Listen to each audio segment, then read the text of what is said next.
آنا، کیونکہ گھر قریب شہید مسجد کے قریب تھا، تو وہ قافلے کے بعد آتے تھے تو گھر پہ لنگر کا سلسلہ اور امیر علیہ سنت کے ساتھ رفقا کا سلسلہ، پھر نعت خوانی کا سلسلہ. میں چھوٹا تھا تو میں نعت پڑھتا تھا تو امیر علیہ سنت ساتھ رکھتے تھے، میں نعت شریف پڑھتا رہتا تھا. تو وہ ایک اسٹارٹ سے ایک ماحول ملا. لیکن میرے ابو نے ایک کام یہ کیا جو میں بیانات میں بھی عرض کیا کہ میرے ابو مجھے اپنے ساتھ رکھتے تھے اجتماع میں، قافلوں میں، یہاں تک کہ دعوت اسلامی کا جو پہلا اعتکاف ہوا گلزار حبیب میں تو اس میں میں نے بھی اعتکاف کیا. حالانکہ پہلے اعتکاف میں بالکل تھا الحمدللہ، میں نے دعوت اسلامی کے پہلے اعتکاف سے کنٹینیو کئی اعتکاف کیا. لیکن وہ ابو نے کیا تھا اعتکاف ایکچولی، اس وجہ سے میں ابو کے ساتھ تھا. حالانکہ اب تو خیر بچوں کو الاؤ نہیں ہے، اس زمانے میں تو ہم نے بڑے پریویلیج لے لیے، تھوڑے ہی بچے تھے ہم. آپ تو وہ والے بچے تھے، ایک سمجھدار بچے تھے. نہیں اس وقت میری عمر چھوٹی تھی، 74 سے 82 83 لیں تو 8-10 سال. ہاں 8-10 سال ہی ہوئے نا. سوری 64 سے میں کر رہا تھا. 8-10 سال کی عمر تھی، میں بالغ بھی نہیں ہوا تھا. لیکن میں نے اعتکاف کیا، لیکن وہ اس لیے اجازت ملتی تھی کہ ابو ساتھ ہوتے تھے. لیکن انہوں نے کیا کیا کہ اجتماع میں لے جانا. مجھے اچھی طرح یاد ہے کہ میں سو جاتا تھا، اجتماع میں سو جاتا تھا، نعت خوانی میں سو جاتا تھا، لیکن وہ چھوڑتے نہیں تھے. اور مجھے یہ بھی یاد ہے، بات پتہ نہیں آن ایئر کرنی چاہیے کہ نہیں، لیکن میرے والد صاحب کے جو دوست تھے نا وہ میرے ابو کا مذاق اڑاتے تھے. اچھا، کہتے تم واپسی کا ٹکٹ ساتھ لے کے آتے ہو، ہر جگہ اپنے بچے کو کیوں لاتے ہو. اچھا. لیکن مجھے اب یہ باتیں اس وقت تو سمجھ نہیں آئی، اب مجھے احساس ہو رہا ہے کہ انہوں نے مجھے اپنے ساتھ جو چپکا کے رکھا نا وہ ایک ایسا موقع تھا کہ انہوں نے مجھے کہیں اور نہیں جانے دیا. انہوں نے مجھے نیک ماحول سے ہی وابستہ رکھا. اور ایک ایج کے بعد جب میری عمر 14 ایئرس کے قریب ہو گئی تو انہوں نے پھر مجھے چھوڑ دیا. کمال یہ کہ ہم 14-15 کے ساتھ بچے کو 14-15 سال کے بعد بچے کو ڈھونڈنے نکلتے کہ کدھر گیا. انہوں نے جو بیسکس تھی نا وہ اللہ کی رحمت سے درست کی، دعوت اسلامی والے سے جوڑ دیا. 14-15 ایئرس کے بعد انہوں نے کہا اب آپ خود جائیں. اب میں گلزار حبیب خود سے جاتا تھا بس کے اندر. میں الحمدللہ ہر امیر علیہ سنت کا ان دنوں میں جمعے کو اجتماع ہوتا تھا، روڈ اجتماع. ہر جمعے کو میں جہاں گلزار حبیب میں اعلان ہوتا تھا، اشفاق بھائی مجھے وہ والی بس تھی جو علاقے میں چلتی تھی. ہاں جو کراچی شہر کے اندر بسیں چلتی ہیں نا، بہت کیا. یعنی میں آپ کو مزے کی بات بتاؤں، مجھے میرا انداز کیا ہوتا تھا اس لیے مجھے یاد ہے گلزار حبیب میں اعلان ہوتا تھا جمعرات کو کہ کل نیو کراچی مثال کے طور پہ فلاں روڈ پر امیر علیہ سنت کا اجتماع ہوگا اور اس اجتماع کے لیے یہ والی بس جائے گی. بس کا نام بھی لیتے تھے W11 X10، پتہ نہیں بہت ساری بسوں کے نام اب بھی یاد ہے، اب تو بھول گیا. پیسنجر بسیں جس میں 2-4 روپے اس وقت کرایہ ہوتا تھا لے کے. تو اچھا میرے گھر سے ڈائریکٹ کوئی بس نہیں جاتی تھی، ہم کلفٹن میں رہتے تھے، پھر ہم کلفٹن شفٹ ہو گئے. تو کلفٹن سے صدر کی میں پہلے پوچھا تھا صدر سے کون سی بس جائے گی یہ بتاؤ.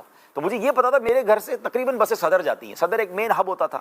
تو میں صدر پہلے ایک بس میں جاتا تھا، پھر اس کی بس دیکھتا تھا، اس بس میں بیٹھ کے پھر وہاں جاتا. اور پھر کنڈکٹر کو کہتا تھا، عمر چھوٹی تھی، کہ بھائی یہ والا اسٹاپ آیا تو مجھے اتار دینا. اور کئی بار ایسا ہوا کہ میں اسٹاپ سے آگے اترتا تھا، اسٹاپ سے پہلے اتر جاتا تھا، مسٹیک ہو جاتی تھی. لیکن اتنا شوق تھا کہ میں جو ہے امیر علیہ سنت کا کوئی اجتماع مس نہیں کرتا تھا. اور ابو کی طرف سے فل اجازت تھی کہ بیٹا آپ جائیں، اور آپ پیسے بھی وہ دیتے تھے. وہ سارے احسانات آج یاد آتے ہیں کہ انہوں نے کسی موقع پر دین کے کام میں نہیں روکا.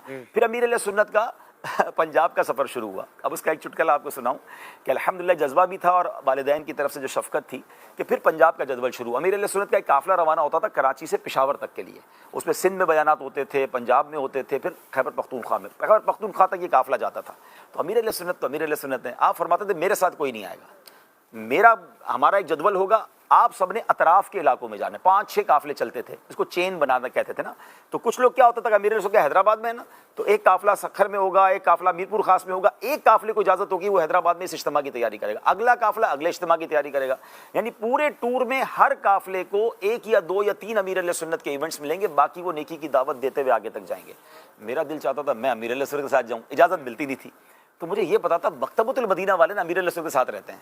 تو میں مکتب والوں کو کہتا مجھے بھی ساتھ لے جاؤ نا، میں آپ کی کیسٹ بھی بیچوں گا، میں آپ کے اسٹال پہ بھی کھڑا ہو جاؤں گا. مجھے وہ دن یاد ہیں کہ میں مکتبے کے اسٹال پہ کھڑے ہو کے اعلان کرتا تھا قبر کی پکار لے جائیں، کتاب کیسٹیں ہوتی تھی نا، تو میں نعرے لگاتا تھا. انہوں نے اس لیے مجھے رکھ لیا کہ یار یہ ٹھیک ہے بچہ جو ہے نا نعرے لگاتا، آواز بھی بھاری ہے. اچھا مجھے دیکھ کے ذرا کیسٹیں زیادہ بک جاتی ہوں گی، اب یاد آ رہا ہے. تو میں اس طرح جو ہے نا امیر علیہ سنت مسکراتے تھے کہ اس نے دیکھو اپنا ترکیب بنا لی ہے اور یہ مکتبے والوں کے ساتھ چل رہا ہے. تو یہ سارے الحمدللہ سفر ہوئے. ابھی آپ کے گڈ لک ہے ماشاءاللہ کہ اس وقت سے لے کے آج تک، آج بھی ماشاءاللہ حج کی رفاقت میں ہم نے دیکھا 2 بار امیر علیہ سنت کے ساتھ. یوں امیر علیہ سنت کے ساتھ بیرون ملک کے بھی سفر کیے ہیں آپ نے کئی، جیسے مکہ مدینے کے کیے ہیں؟ جی مکہ مدینے کے تو یہی 2 میرے حج کے سفر. یہ حج کے سفر ہوئے. ایک بار حج کے دوران شروع میں ملاقات ہوئی تھی وہاں پر، لیکن ٹریول پراپرلی ساتھ نہیں ہوا.